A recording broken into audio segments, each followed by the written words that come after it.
alu ka alu tɔla di a fɔ mɛlɛka dɔ le k'a fɔ alu sɔrɔba nu ɲɛ alu ka kan ka kiritɔ mɛn na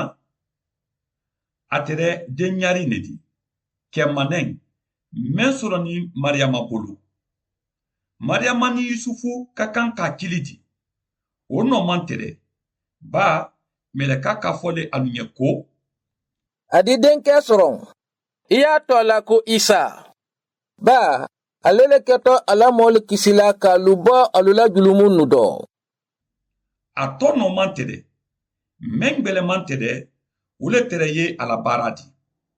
ale le kɛtɔ ala mɔli kisila ka alu bɔ ala la julumu dɔ den ɲarinɛ ni baaraba o tɛ se kɛla a fɔ den ɲarinɛ di se ala jama kisila alu hakɛlu la kelaya kan lasela i kɔ tun suɲa nin dɔ sagbɛngbɛnnalu ma mɛn jantonen tɛrɛ ala salu dɔ ko kisiba bada sɔrɔ alu ɲɛ bi dawudala so kɔnɔ o mɛn ye mɔ ɲɛnatɔmɔnɛn ni fama di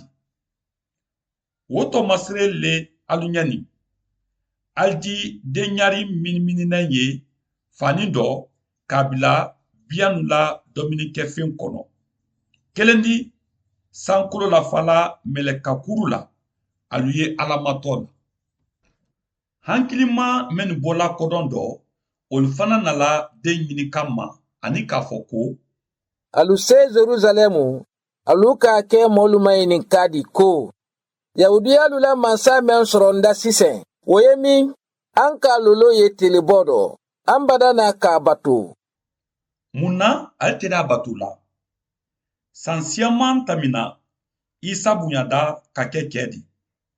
a fɔ ale le ye kisiba di ba i ko tun suɲa kelen kelenya kan nala suɲa nin dɔ o fadala a burinɛ yaya gidɔ suni n'ale la o dusagbe yaya ka isa natɔla ye k'a fɔ ko i ɲa dɔ ala la sa den natɔ dɔ o mɛn ye duniya jurumu ta la ka bɔ yen ala la saden siyaman de kɛla saraka di ka hakɛlu juru sara san 100 yiri kalo kɔdɔ kɔni yaya gidɔ sunina k'a fɔ isa ma ko ala la saden o dɔ isa ye saden ne di mɛn la nani ala bolo ala jama ɲɛ ka ala hakɛlu juru sara isa ye mɛn di o ka bon ka tɛmɛ o kan a fɔ ali y'a fɛ ka dɔ la ala lɔnni kan ka bɛn o ko ma